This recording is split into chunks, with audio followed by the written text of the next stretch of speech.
So mga kapatid, praise the Lord. So, preview pa rin tayo at ang ating schedule ngayon ay week 2, Thursday. Amen. So magbabasa na ako ng ating mga Bible verses. Matthew chapter 11, 28 to 30. Come to me, all who toil and are burdened, and I will give you rest. Take my yoke upon you and learn from me, for I am meek and lowly in heart, and you will find rest for your souls. For my yoke is easy and my burden is light. Amen. So ang gandang verse nito. Alam nyo kasi maraming may gusto nitong verse na ito. Kasi itong verse na ito, sinasabi niya ang tungkol sa kapahingahan. At syempre, sino bang ayaw ng kapahingahan? Itong mundong to, mundo ng pagpapagal. At walang pahinga, walang kapayapaan, ang mga tao naghahanap ng kapahingahan. Pero siyempre, hindi naman yung kapahingahan na rest and peace. Gusto natin makasumpong ng kapahingahan. At madalas, itong verse na ito, ginagamit natin upang sabihin sa tao na si Kristo ang kapahingahan. Gusto mo ng kapahingahan? Si Kristo ang kapahingahan. Well, tama naman yan. Si Kristo naman talaga ang kapahingahan. Pero, alam niyo ba itong verse na to, medyo may kalaliman. Hindi ganun kasimple siya. Bagamat, madalas sinisimplify natin yan na sinasabi natin, pumunta ka kay Kristo at makakasumpong ka ng kapahingahan. Pero kung papansinin mo itong verse na to, sabi ng Panginoon, pumarito kayo sa akin at bibigyan ko kayo ng kapahingahan. Hindi niya direktang sinabi na ako ang kapahingahan o ibibigay ko yung sarili ko para maging kapahingahan mo. Hindi. Sinabi ng Panginoon, bibigyan kita ng kapahingahan. Tapos dinagdag pa niya yung salitang, learn from me, matuto ka mula sa akin.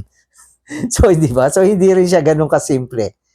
May mga bagay na kailangan matutuhan mo. Pag sinabing matutuhan, maintindihan mo at gawin mo upang makasumpong ka ng kapahingahan sa Panginoon.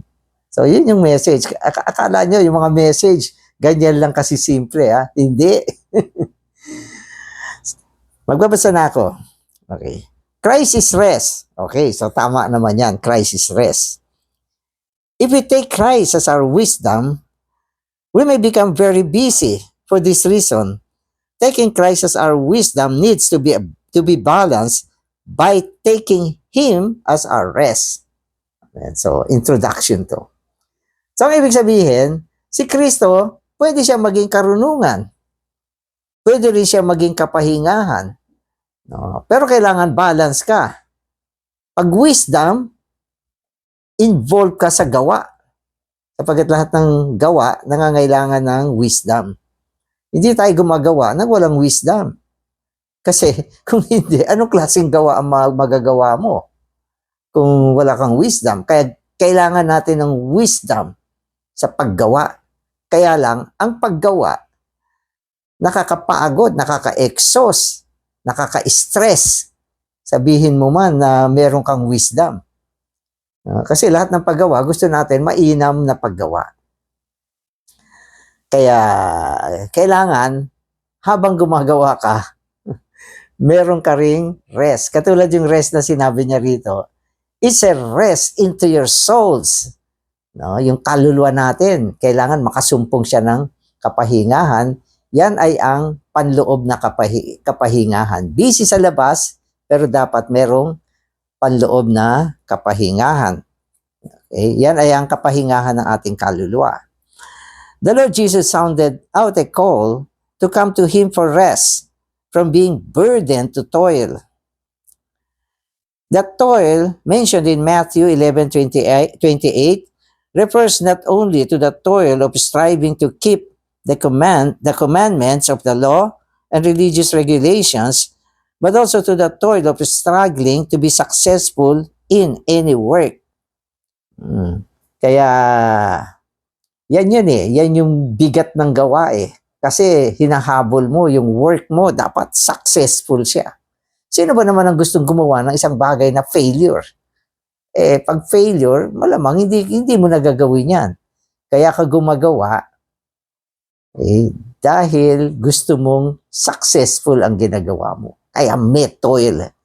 No? Ang ibig sabihin ng toil, mayroong pagpapagal. Ang pagpapagal dito, hindi lang nagtatrabaho, kundi gumagamit ng puwersa, lakas, talino. No? Talagang, meron itong pagsisikap na magawa mo yung gusto mong gawin na dapat successful siya. Kaya, yan, stressful yan. Kaya, itong mundong ito, mundo ng pagpapagal. Sapagkat kung wala kang pagpapagal, parang ang feeling mo, wala mangyayari sa buhay mo.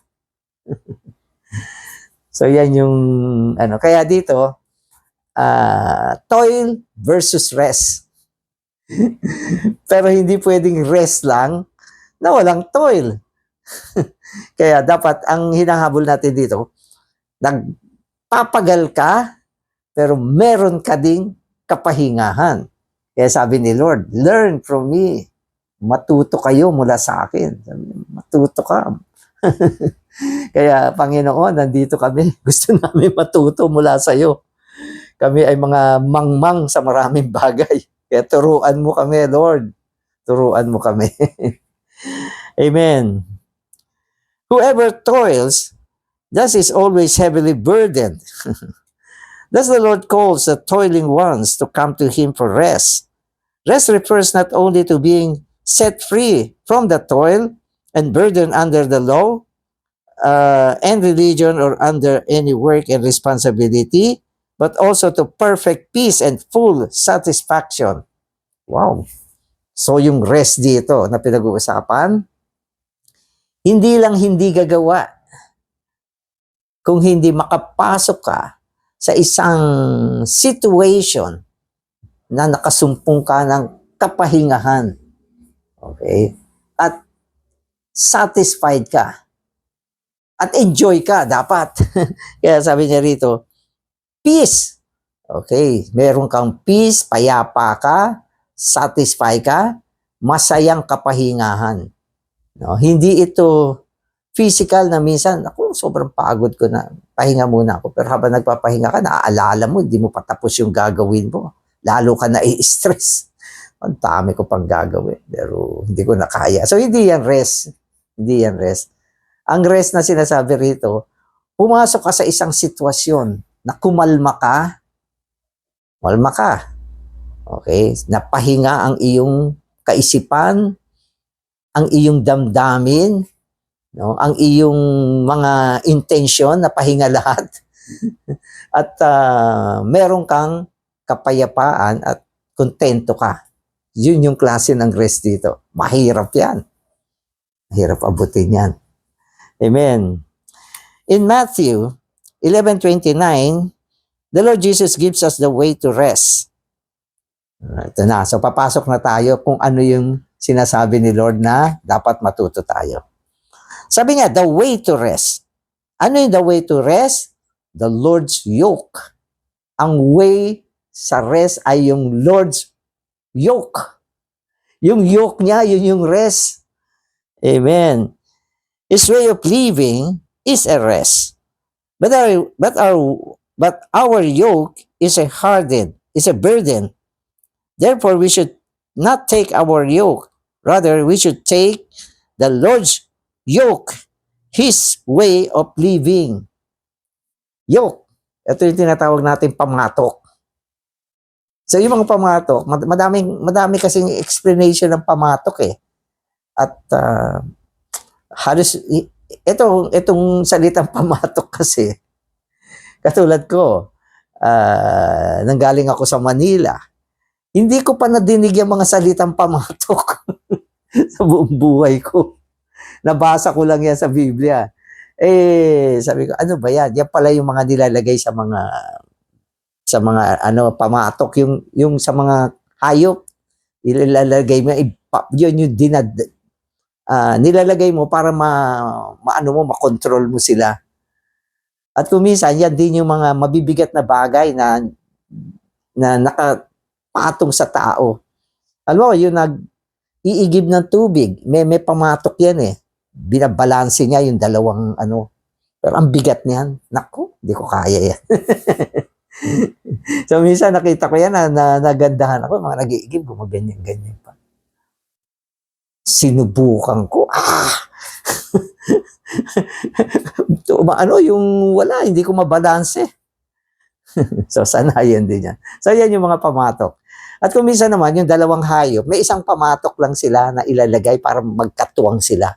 At ang nagtutuwang sa kanila, yung pamatok na nakalagay sa kanila. Okay.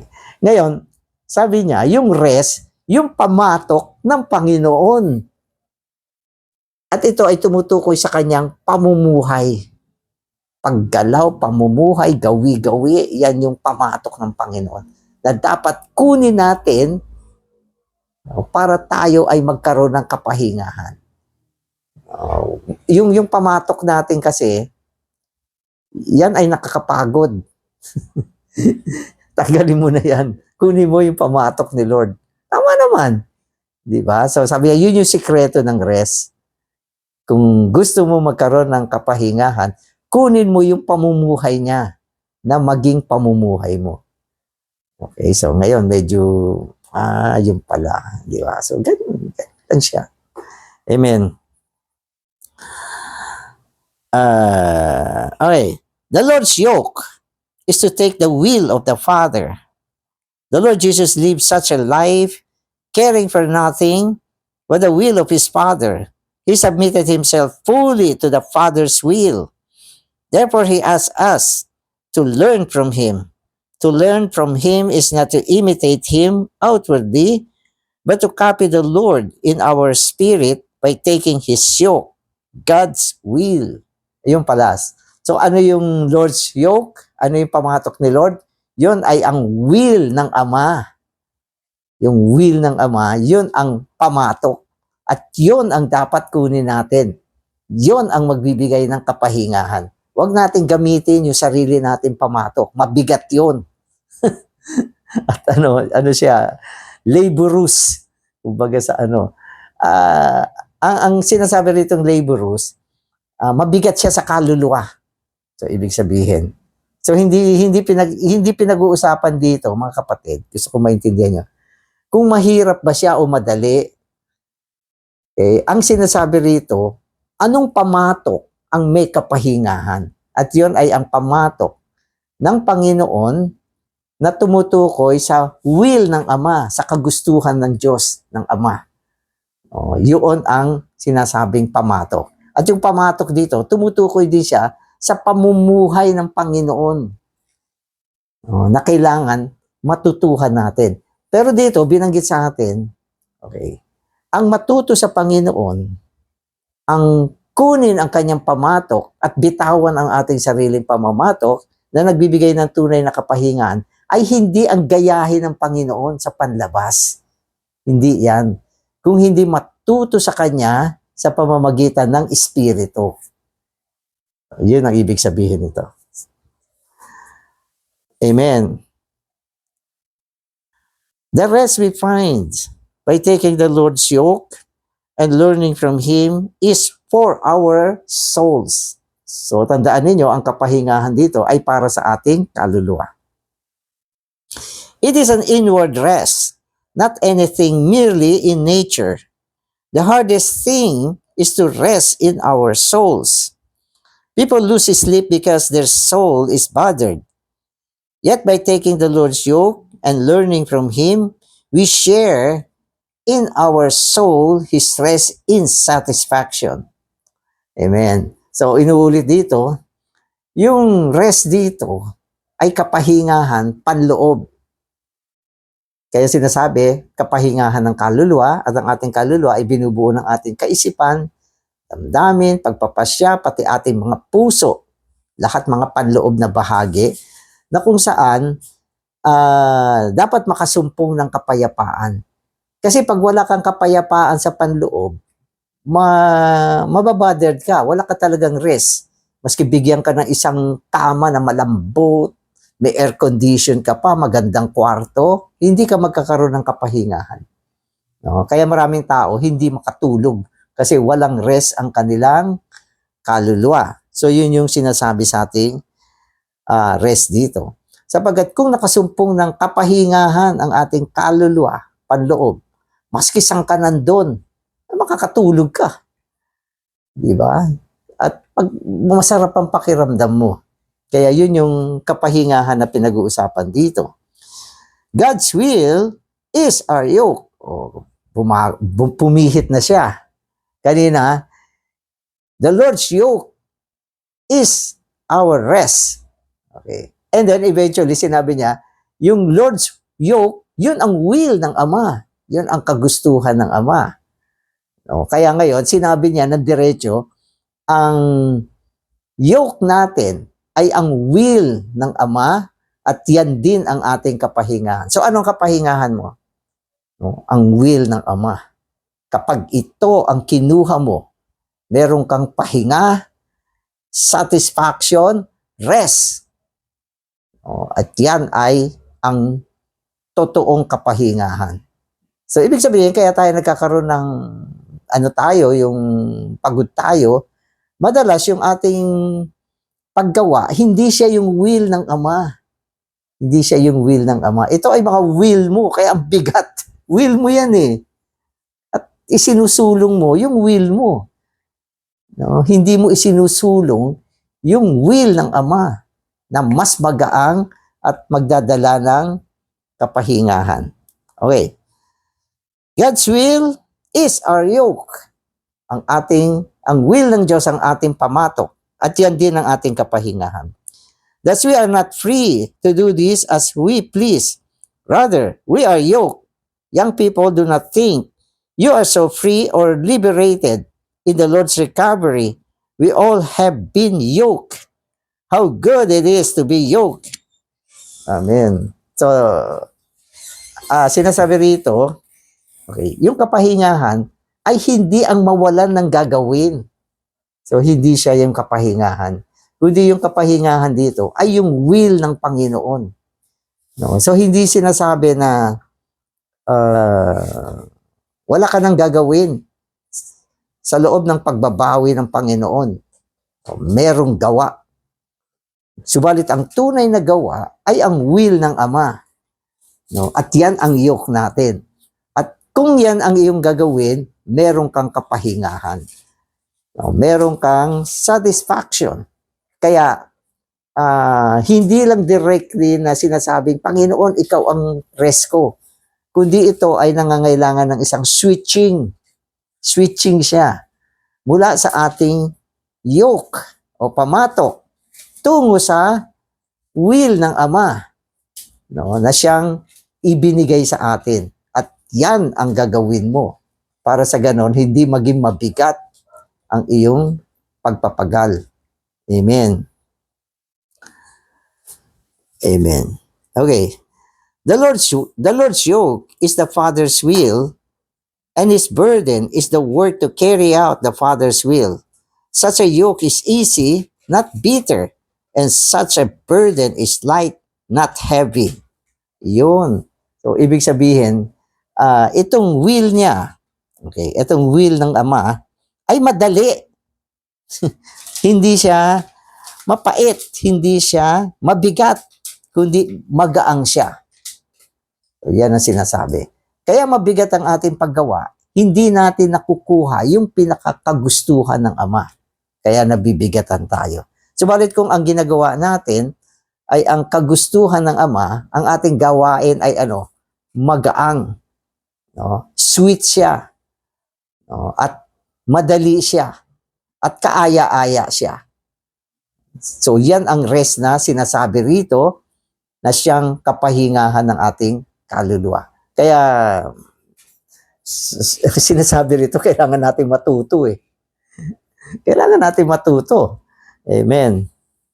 The Greek word rendered easy means fit for use.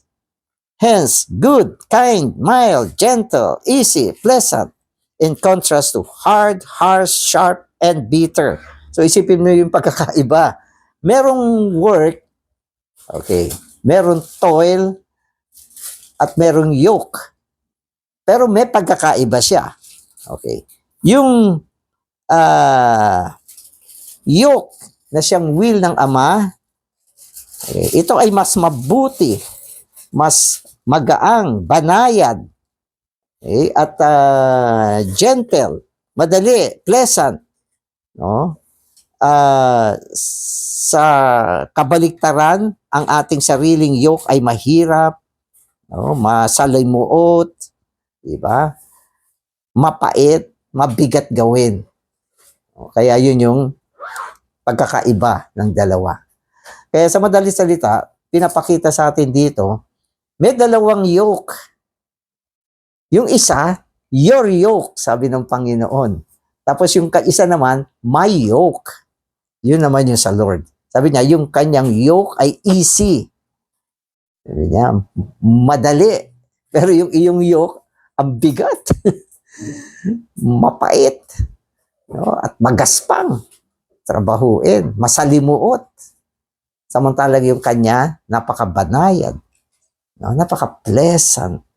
Napakabuti ng pakiramdam. Kaya yan yung pagkakaiba. In Matthew 11:29, the Lord told us to learn from Him. He is meek and lowly in heart. To be meek or gentle means not to resist any opposition. And to be lowly means not to esteem oneself highly. Ito pa kailangan matutuhan natin. Sabi ng Panginoon, matuto tayo sa Kanya sapagkat Siya ay maamo, mapagkumbaba sa Kanyang puso. Sa sinasabi rito, ang maging maamo ay ang maging mahinahon. Maamo, mahinahon, okay, at hindi sumasalansang sa mga opposition, sa mga sumasalungat. Hindi sumasalansang sa mga sumasalungat. Kasi pag ikaw ay sumalansang, may mga sumasalungat, hindi yan will ng Panginoon.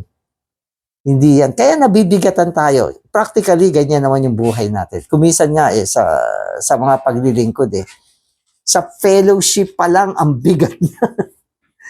Kasi, may mga gusto kang isulong. Pagkatapos may mga sumasalungat.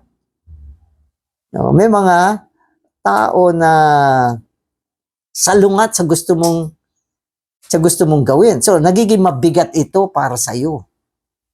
So, yun yung pala ang ibig sabihin nito. Pero si Lord, hindi. Siya ay maamo. Napaka mahinahon. May mga sumasalungat, pero hindi siya nanggigigil. Minsan, hindi na siya kikibo. Minsan, pababayaan niya na lang. Minsan, sasabihin niya, wala siyang say. Ang gaang ng will, ang gaang ng will ng Panginoon. Na ibig sabihin, naiintindihan ng Panginoon na ang kagustuhan ng Ama, okay, ay yung may mga sumasalungat at merong mga hindi konforme sa gusto mo. Naintindihan niyo ba?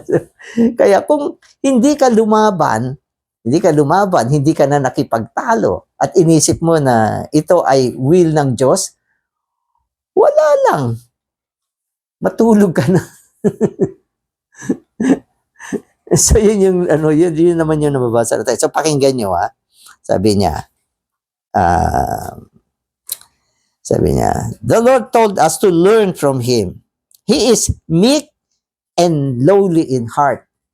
Siya ay maamo at meek, mahinahon sa kanyang puso. Maamo siya, mahinahon. Okay. Tapos sabi niya rito, to be meek means not to resist any opposition. Ang maging maamo, hindi ka sumasalungat, hindi mo tinatanggihan yung mga kumukontra. May kumukontra, pero hindi ka na tumatanggi. Parang Pwedeng hindi mo naman sinabi na tama kayo o mali kayo. Okay lang. Yun ang gusto niyo. Parang ganun. No? Hindi siya nakikipaglaban, nakikipagtalo. Hindi niya tinuturing yung sarili niya na mas magaling siya o mas mataas siya sa iba na dapat siya ang masunod. So yun yung actually sinasabi ng Panginoon matuto tayo sa kanya. Hindi ganun kadaling matuto ng mga bagay na ito. Lalo na pag feeling mo ikaw yung leader. Lalo na pag feeling mo ikaw yung nasa posisyon para mag-decide. No, nako. Magkakagulo. Kaya yung mga kiskisan sa loob ng mga paglilingkod, yan ay nagiging kabigatan ng ating mga kaluluwa. Tandaan natin, kailangan maintindihan natin, ang Diyos ang soberano. Inayos niya ang ating mga kapaligiran, binigyan niya tayo ng mga tao na madalas kontra sa atin at hindi umaayon sa kagustuhan natin. Ngayon, kung palagi tayo nakikibaka sa mga bagay na yan, buong buhay natin walang kapahingahan. Tama naman, di ba? Kaya, blessed are the meek, sabi ng Biblia, the lowly. No? Sila ay nakakasumpong ng kapahingahan sa Panginoon. Amen. Throughout all the opposition, the Lord was meek, and throughout all the rejection, He was lowly in heart. Nakita niyo ba nagbasa kayo ng Biblia? Nakita niyo ba sa Biblia na nakipagtalo ang Panginoon? Hindi. Maski mali yung mga tao, kumukontra, kinukutya siya, wala lang sa kanya. Hindi ibig sabihin na sumasang-ayon siya. Pero ang point dito, hindi siya nakikibaka. Kaya sabi niya, matuto kayo sa akin. Diba? Bakit may pagtatalo? Kasi nakikibaka tayo eh. Diba? Hindi natin tinuturing na yung kapaligirang inayos ng Panginoon sa atin ay will niya. No, yan ay kanyang will. Amen. Kaya sa umpisa pa lang sinabi ko, huwag mo sabihin direkta, ang Lord ang rest mo. Kailangan matuto ka muna mula sa Kanya bago mo siya maranasan bilang kapahingahan ng iyong kaluluwa. Hence, regardless of the situation, he had rest in his heart. He was fully satisfied with the Father's will. No, Father's will yan eh. No, ano man, alam nyo kasi, ang Father's will, hindi pinag-uusapan dyan kung tama siya o mali. Ang Father's will ay ang iniayos ng Diyos sa kapaligiran para gawin mo. Bibigyan ko kayo ng halimbawa. Yung krus na pinasan ng Panginoon hanggang sa siya ay namatay, Father's will yan. Di ba? Sinasabi niya na nag-i-strive siya, na nanalangin siya. Hindi para alisin yung krus sa landas niya, kundi para tiyakin niya kung itong krus ba ay Father's will o hindi. Nung masiguro ng Panginoon mula sa kanyang panalangin na itong krus ay Father's will, pumayapa na siya. Nagpahinga na siya. No? At kanyang isinagawa ang kagustuhan ng Ama na kung saan siya ay nakasumpong ng kapahingahan. Hindi ba? Kaya tayo kasi ina-assess natin yung Father's will sa tama. Ito yung tama, ito yung Father's will. Makikipag-away ako tungkol dito. So, hindi ganun. Ang Father's will ay ang mga iniayos ng Ama, ng Diyos sa kapaligiran natin at tinanggap natin na ito ay pagsasaayos ng Panginoon. No? At mula dyan, kung kailangan siyang isagawa, sinasagawa natin. No? Kung kailangan na huwag ka nang kumibo, hindi naman tayo dapat kumibo at makipagtalo. So yan yung sinasabing dapat patutuhan natin na siyang naging pamumuhay din ng Panginoon. At mula dyan, meron kang rest. Kaya pala walang rest. Kasi lagi tayo nakikipagtalo, nakikibaka, nagpupumilit.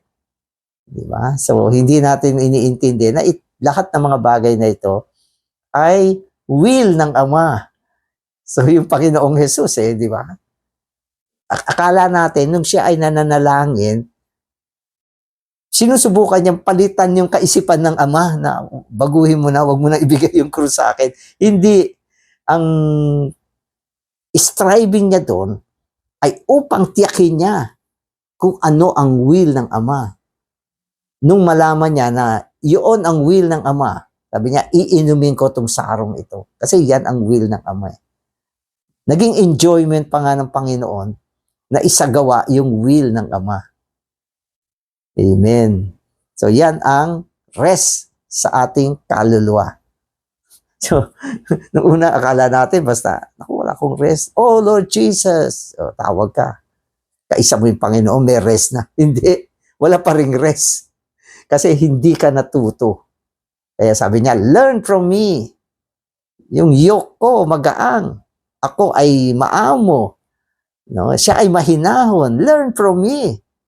Kung natuto tayo mula sa yoke ng Panginoon, kinuha natin yung will ng Diyos na katulad ng ginawa niya, makakasumpong ka ng kapahingahan sa iyong kaluluwa. Amen. Okay. If we are opposed as we minister and we resist, we will not have peace. So, tama naman. Inoppose ka at ano ka, yung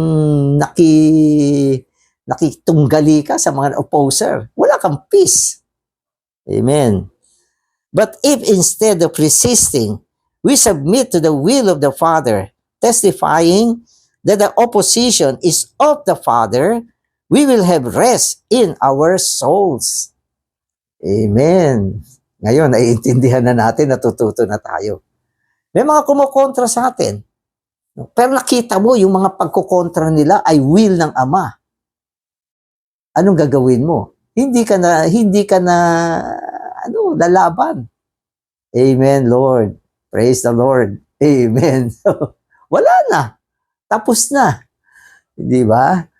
Kung sinabi mo, ang magandang merienda, banana Q. Hindi. Sabi ng po, sir, lugaw ang dapat.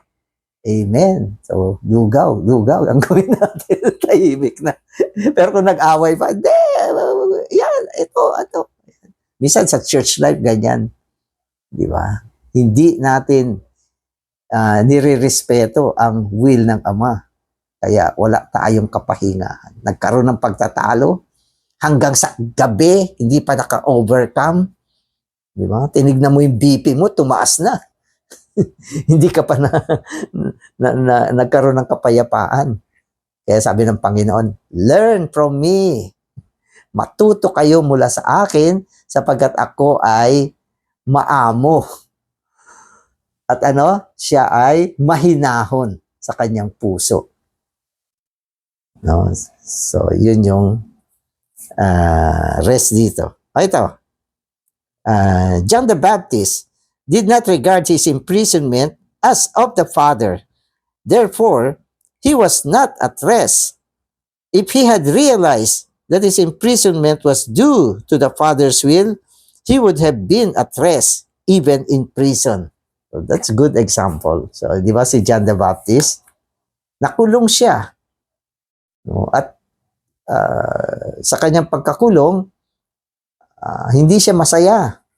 At ako nakulong. Ang laki ng role ko. Forerunner ako. Ako yung nagpakilala sa Panginoon. Forerunner. Tapos ngayon, nakakulong. Parang hindi niya matanggap. Hindi niya matanggap na ito ay will ng Ama. Kaya nag-utos pa siya ng mga tao niya para puntahan ng Panginoon. Di ba? Sabi niya ganun. Ikaw ba yung isang darating? Ikaw ba talaga yung Kristo? Actually, alam niya na yan ay Kristo. Pinakilala nga niya eh. Siya ang nagpakilala sa Panginoon. At sure na sure siya, ito na yung Kristo. Pero nung makulong siya, nagpadala siya ng tao. Sabi niya, ikaw ba talaga ang Kristo? Nang ibig sabihin, gusto niya na gumalaw ang Panginoon para ilabas siya sa kulungan.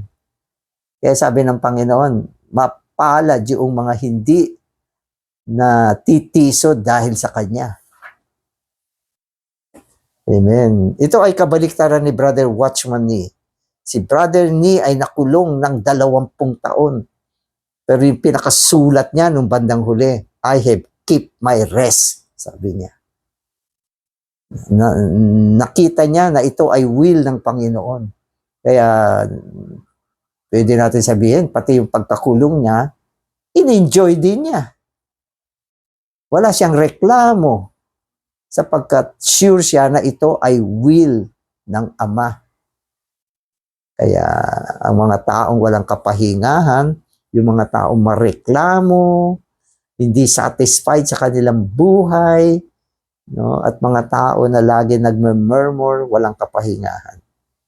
No? Sapagkat hindi nila naiintindihan ang will ng Ama. So, ang ganda ng ano rito, ng explanation. So ngayon, alam na natin kung ano yung Matthew 11:28 na inuulit sa atin.